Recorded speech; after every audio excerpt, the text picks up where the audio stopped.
a total moral indictment on every single one of us. Someone who is a known was able to buy a baby, and a baby boy nonetheless. The idea of purchasing a baby feels very dystopian to me. They will literally take your child from you. They have turned a blind eye to children being pimped out and abused.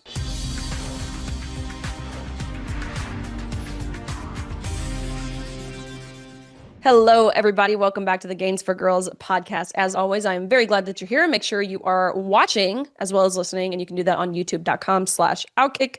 Find all things Gains for Girls there. You can like, comment, subscribe so you never ever miss an episode. Again, youtube.com/outkick. I want to tell you about today's sponsor for this episode. It is Cozy Earth. I've got their sheets on my bed. I will admit that being this far along in my pregnancy at this point, I'm 33 weeks now, which is crazy, just how fast it's gone. I'm just now at the point where sleeping is not overly comfortable anymore. Never been much of a side sleeper. I've always been one of those people to sleep flat on my stomach. Well, I can't do that anymore. I also find myself having to pee about 1,000 times in the night because our daughter, the little girl growing in my belly, is always on my bladder at all hours of the day, morning, afternoon, night, in the middle of the night. But let me tell you, there is no better feeling than going to the bathroom in the middle of the night, coming back to bed, and getting into Cozy Earth sheets. My husband, he is, of course, sleeping through all of this, and he is snoring so peacefully. It makes me want to, strangle him, kind of. But nonetheless, it speaks to how much we love our sheets. Again, go to cozyearth.com. You can use my code GAINS for 40% off. Sheets, loungewear, pajamas. They even have sheets for cribs, which I'm so excited about. I have a set of their sheets for the baby's crib. We're setting up the nursery now, which is it makes it all the more real, you know? So setting up nursery now, putting the crib together, and I can't wait for her to be here and to be able to let her sleep on Cozy Earth sheets as well. CozyEarth.com, code GAINS for 40% off. I figured this week on this episode, we would just go through some of the kind of viral stories of last week. Some of those that gained a lot of virality, like the Sydney Sweeney ad, the Sydney Sweeney controversy, how American Eagle decided to make a commercial with all of these dog whistles for Nazis or whatever the other side was saying. I can't even, we'll get into all that. And some of these stories that maybe didn't get as much national attention, but certainly should have. Starting with one, I actually saw this posted on X first by an account called Redux, which I've talked about them on this podcast before. I love following them.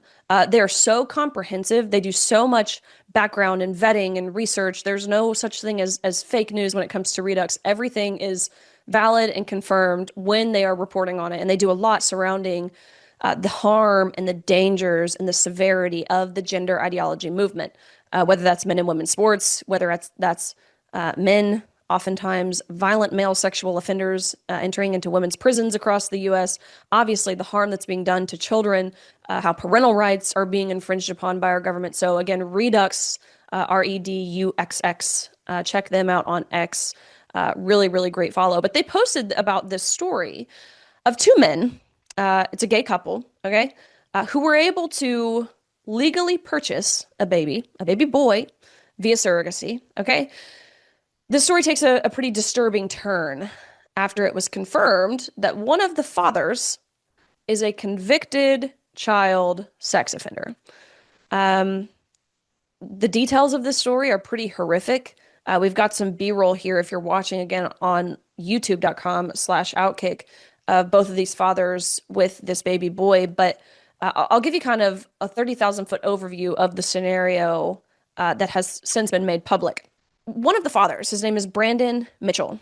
Again, he is a tier 1 sex offender in the state of Pennsylvania, where this baby was bought. He was arrested in 2016 after attempting to solicit a 16-year-old boy for sexual abuse and sexual engagement.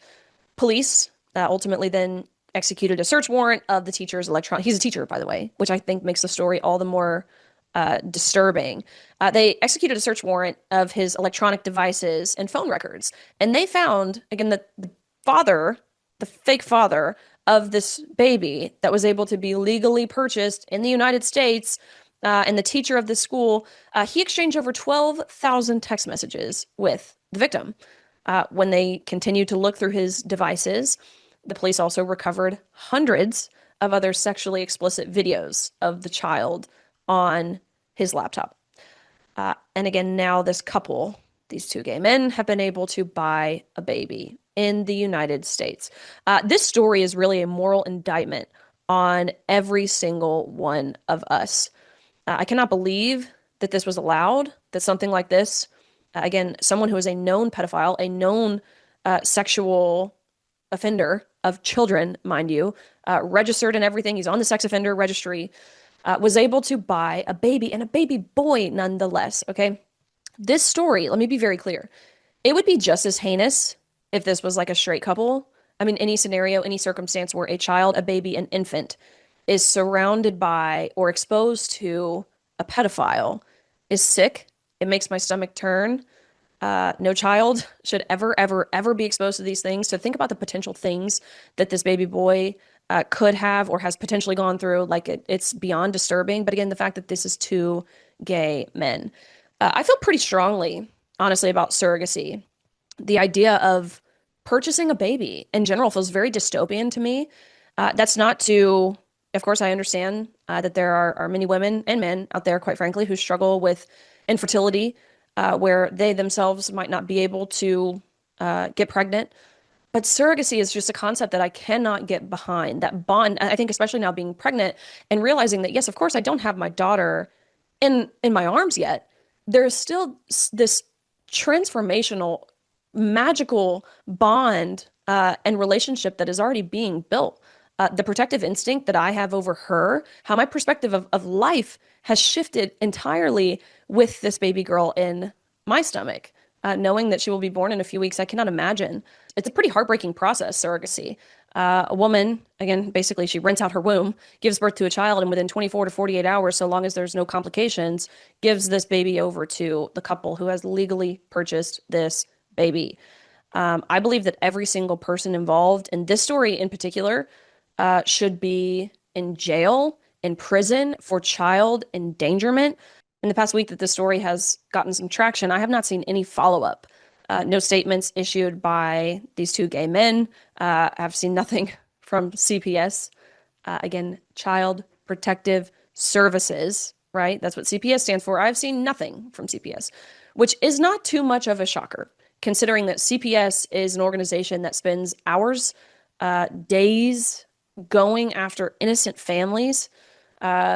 We've seen over COVID where CPS would get involved if parents weren't getting their child the COVID vaccine. Of course, we have seen CPS, especially in blue states like California, Oregon, Washington, Maine, where CPS has gotten involved. Maine actually being one of the worst. They have some of the worst, what I would call trans refugee laws in the state of Maine, where CPS has gotten involved, and they will literally take your child from you if you do not affirm their chosen gender identity. They have turned a blind eye to children being pimped out and abused. CPS has. So the story is not too much of a shock. I believe CPS, I mean, it's a total joke, and I think they should lose their government funding, given how insignificant they have become really in protecting children across the United States. You hear stories like this, where, again, these two men were able to purchase a baby. All the while, I mean, I know people personally in my life who have wanted to adopt a child. The adoption process is not easy. It costs thousands and thousands of dollars to apply to adopt, these application fees, the interviews you have to go through, people coming into your home, making sure you're fit to be parents. And it's an insane amount of time. People will wait years and years and years before being approved to adopt. And even sometimes families and parents who are very capable, very willing, who want to have the best intention of, again, these could be families that struggle with infertility. These could be families who just have servant hearts, who want to be able to give back in this way, and they're not approved to adopt.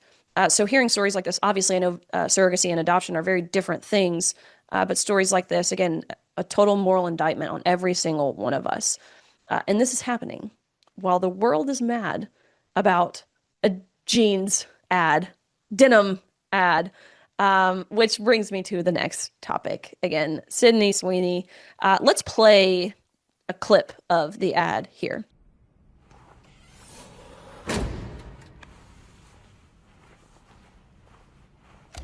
Sydney Sweeney has very keens.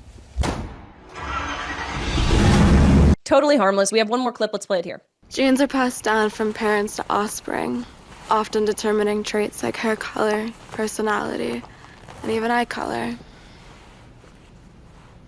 My genes are blue. Sydney Sweeney has very keens. Okay. In this video, of course, you have Sydney Sweeney, who has blonde hair, blue eyes. She's conventionally attractive. Just ask any straight man. She smiles. She says, my genes are blue. Obviously, you heard it. The narrator chimes in. Sydney Sweeney has great genes. That's the tagline that has somehow sparked a national emergency for mainstream media, pundits, and out-of-touch liberals on TikTok. It's harmless wordplay. I will say I don't love how sensual she's talking, right? Like genes are passed down from parents to offsprings. I don't know why she's doing all of that. Totally unnecessary. I don't love how Sydney Sweeney constantly hypersexualizes herself, whether it's this ad, which I do believe she's doing here. Obviously, the pose, she's buttoning up her jeans. Her shirt's a little undone. It feels over the top. Whether it was the soap, you remember that? That was made with her bath water. I thought that was a bit much. I think she's a marketing genius for it in terms of a businesswoman using a businesswoman mind, of course. The money that she can make off of that is probably ridiculous, which I think speaks to the pretty ridiculous ability for people to form a parasocial relationship with someone who does not know you exist, right? That's the bottom line of this. But nonetheless, I believe this ad, it's at the end of the day, it's light, it's playful, it's actually kind of refreshing, to be honest with you, in an age where every commercial feels like a lecture. I don't watch TV a lot of times because I don't like the commercials. I don't like the ads. But for the perpetually outraged and the constantly offended, this just wasn't marketing. It was, again, brace yourself, a dog whistle for eugenics. Yes, really. Critics accused the ad of promoting genetic elitism and Nazi ideology because, again, apparently a woman, a pretty white woman, an actress in a denim commercial is now glorifying white supremacy. I've seen on social media where some people claimed that a woman of color would never be cast in the same spot. Really, this is what we've seen for years. Ads featuring people like Serena Williams, Zendaya, Lizzo, they don't provoke this kind of meltdown. And guess what? They shouldn't. I think Zendaya, if we're going to talk about great genes, obviously, as I said, Sydney Sweeney has blonde hair, blue eyes. Yes, those are, again, conventionally attractive. Those are good genes. She has good genes. But someone like Zendaya, who is really the exact opposite of those things, she also has good genes. So I don't think this ad was saying that blue eyes, blonde hair are the only good genes, but they are good genes. So I think Zendaya is beautiful. She's never provoked this kind of meltdown. We saw even Beyonce, who had a strikingly similar ad for Levi's, which was complete with a full denim outfit, blonde hair. She had a sultry look, and no one was screaming eugenics. I wonder why. I think the issue at the end of the day with this ad from the left is that Sydney Sweeney doesn't play by Hollywood's political rules. Which is fantastic. We've got a video of her now that has surfaced following this ad, which I just love. Let's play it.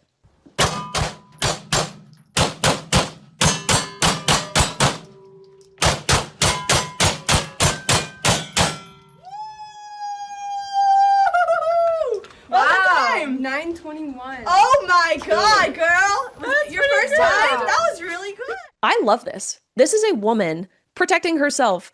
Fantastic. I wish more women would do this. I wish there were more, whether it was influencers, celebrities, athletes, whoever it is. I wish there were more good role models for women in the gun, shooting, hunting community. Of course, they exist. I have certain people I follow on my social media, especially for hunting, who are big into Second Amendment and people I admire.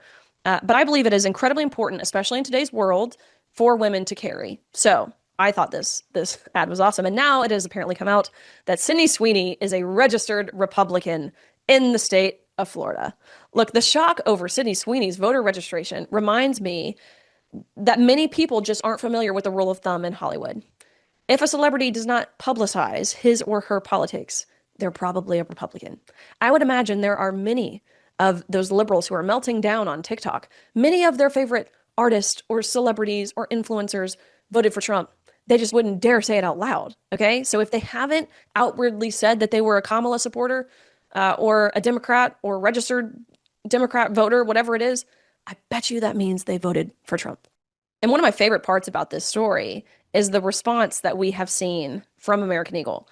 5 years ago, had a company or business or an organization release an ad like this, again, with ultimately good intentions at the end of the day, seeing the response that they did, it would have been within 12 hours where they would have denounced themselves, removed the ad, and taken full accountability for hoping to learn or to educate themselves or whatever, basically towing the progressive line. But that is not at all what we have seen here. Number one, let's look at the numbers here.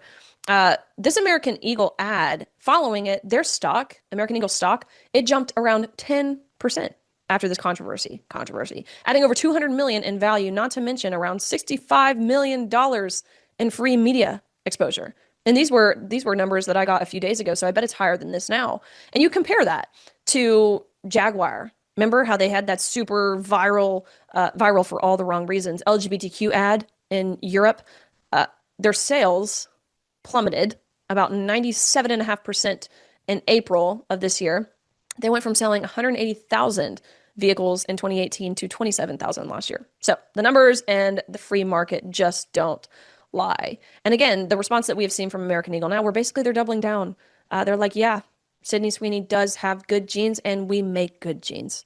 Boom. Perfect. This represents everything that the modern left just can't stand. Sydney Sweeney herself, she's beauty by historic standards. She's traditional femininity. She represents independence. And the refusal to bend the knee to the mob.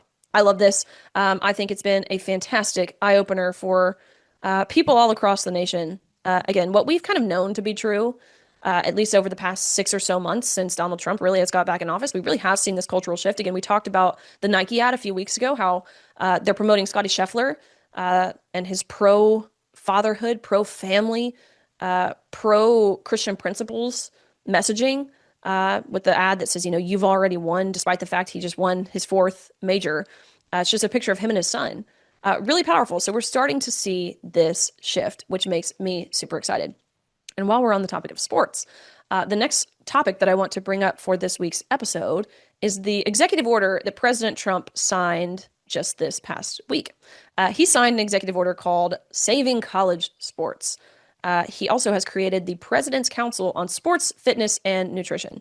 Let's watch this video here. A president that knows sports unlike any other. He brought together 30 of the most elite athletes to bring back the presidential fitness test. We think we have the opportunity to change in the 70-year history of PCSFN the course of where it's going currently. We have some of the greatest athletes behind us from all different sports to headline, envision, and empower the students of our young generation. I've watched sort of the decline of the youth of America and their ability and sort of the decline of the importance of fitness and health and nutrition and all of it.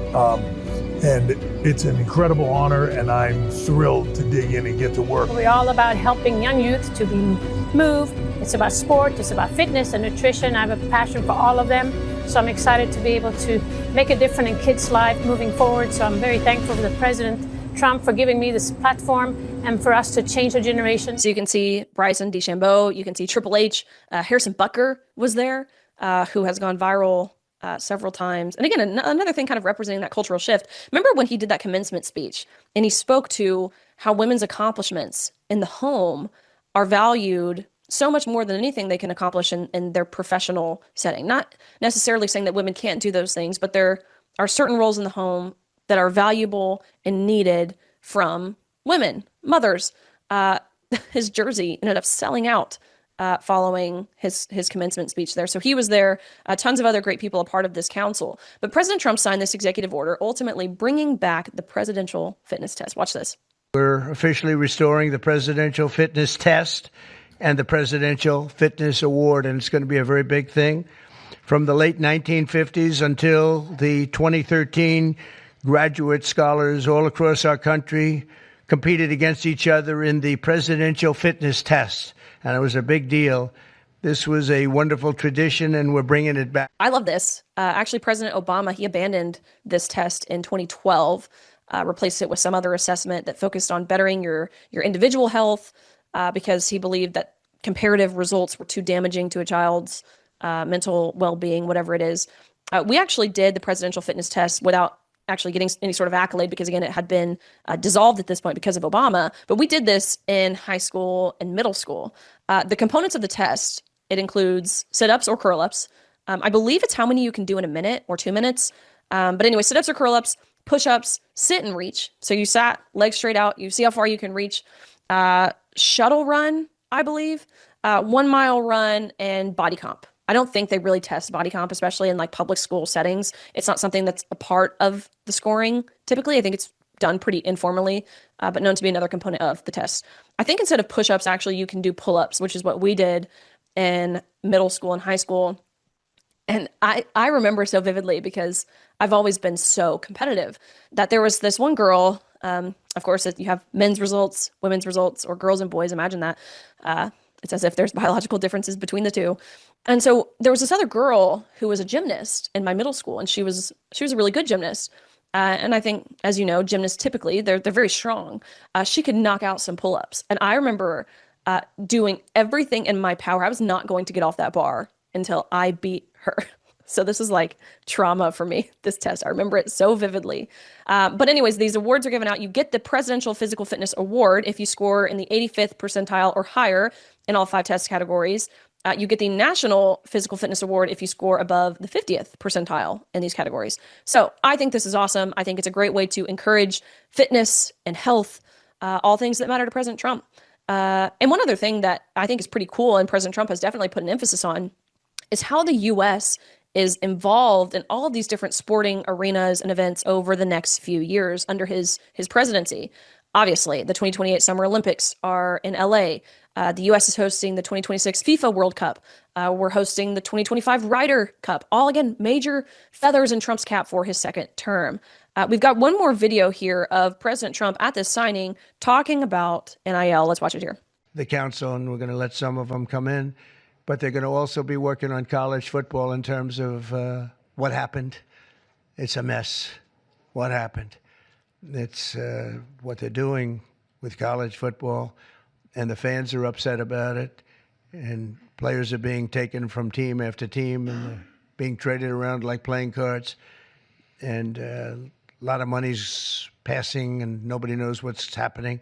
So these people behind me are going to be very much involved in figuring that whole thing out and working on it and trying to bring some sanity to that incredible, not only the football, college sports, very, very bad for women. Very bad what's happening, because now all of a sudden there's no women that are able to get the money that they're talking about. You know, it seems to be going mostly to football, some basketball, and women's sports are being totally decimated. We know that, Annika, you know, with this. It's all going into football and some to basketball, and everything else is being left behind. And women are being left behind, and lesser sports are being left behind, and the Olympics is being decimated because that was like training for the Olympics, and now we're not going to have that many of those sports left. The smaller sports, they're almost going to be completely wiped out. This is crazy what's going on. We banned men from competing in women's sports, and last week the United States Olympic and Paralympic Committee announced that they will be complying with that order. I guess he's specifically kind of referring to college football.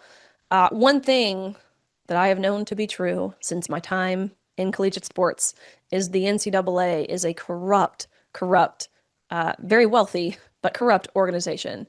Whether it is men and women's sports, whether it's the portal, whether it is NIL, they've proven themselves to kind of be a meaningless organization, really totally useless for the most part. You have all these people who make very glamorous salaries while not doing much.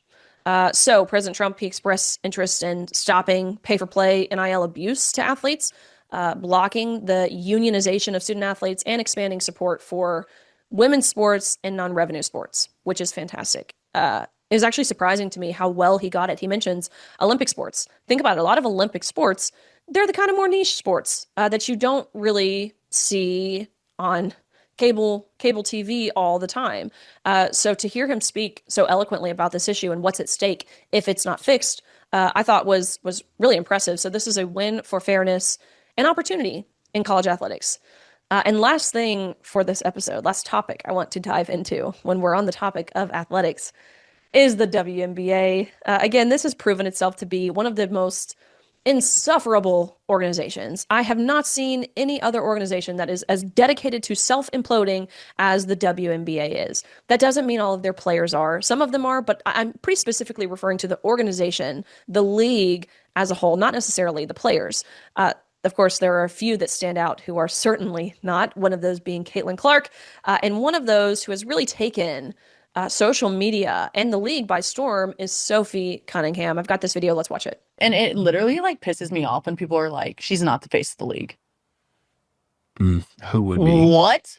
Sabrina? No. No, there's really good, well-known people in our league. I'm not discrediting them. Like, we have a lot of badasses in our league. Yeah. Like, hell yeah to that. I'm all for that. But when people try to argue that she's not the face of our league, or if our league would be where we're at without her, you're dumb as shit. Yeah. You're literally dumb. Sophie Cunningham has been Caitlin Clark's biggest cheerleader and defender over these past few weeks. Obviously, she's a teammate. She plays on the Fever as well. But the sad truth about this video we just watched is she is the first WNBA player I have seen to openly say this out loud, publicly, and not be ashamed in declaring it. Caitlin Clark is the reason we have been talking about the WNBA. Hate it or love it, it's true. Maybe Caitlin Clark should do the next American Eagle campaign, or Sophie Cunningham. I don't believe that Caitlin Clark necessarily wants that title that everyone has been giving to her. I think she just wants to be appreciated.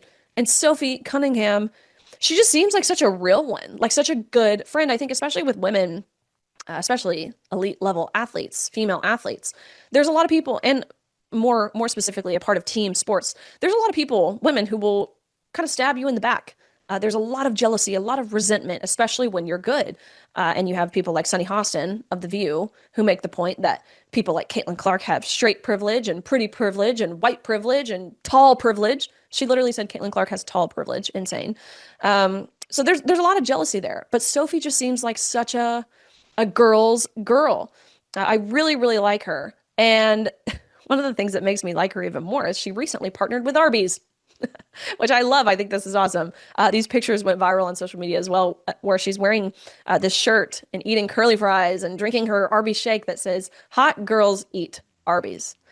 And again, this to me is super, it represents a pretty pivotal point because big businesses, they see this, they see Arby's, they see American Eagle sells, others will follow suit. Sophie Cunningham is known to kind of be like pretty MAGA, I think. She's befriended me. She's awesome. She commented on my TikTok this week. So there's no shame from her from associating herself with causes like protecting women's sports. And now companies are partnering with her. I love this. Second WNBA event that we saw just this past week, the WNBA paused a game. Why did the WNBA pause the game? Because a player's wig fell off. Watch this. It bounced around a lot, but at the end, it went through the rim. Oh, no. Oh, no. Oh, no. She's going to go head to the back. Oh, no. Timeout called for Copper to deal with the malfunction. The officials are now talking to arena security here. As you can see, though a fan said something, the Phoenix Mercury bench heard it, and they did not like what was said. They're taking exception to it, so Amy Bonner, crew chief, is trying to have this sorted out with the arena security here as to which person it was, and that way they can get it taken care of. So her wig fell off, and then she ran off the court. And then a fan laughed or made a joke or a comment, and the team had the fan thrown out. A fan was literally ejected for laughing at this. Bear in mind, again, this is the WNBA. They already don't have a great attendance unless Caitlin Clark is playing, and they threw a fan out for laughing at a pretty objectively funny scenario. This is why I say the WNBA is dedicated to self-imploding. These are the same people who are saying they are underpaid. You would not see this in a men's league. Like the dramatics of what we just saw there, they had to stop a game for a wig malfunction and then remove a fan for laughing at it. Not a good look for the WNBA at all. And to top it off this week, we saw not just one, two scenarios, 2 games, where a green dildo, excuse my vulgarity, I don't even like saying that out loud as a grown adult woman, a green dildo was thrown onto the WNBA court. Let's watch. Right there, and the object comes, that green thing bounces, and it goes to the sideline. We're not exactly we're not sure where it came from. No room for any of that type of activity. Yeah, and no one's picked the object up yet. You guys, oh my gosh, okay. Okay.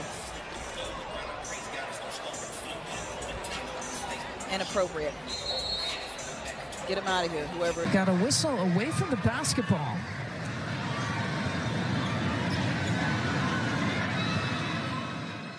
Again, like you can't help but laugh at this. Honestly, I think the WNBA should really lean into this. Maybe make this like a regular thing. It could really boost the attendance. It could boost the viewers, especially when Caitlin Clark is still out with her groin injury. Living in Nashville my whole life, I've gone to several Nashville Predators games. We have the Preds and NHL team here.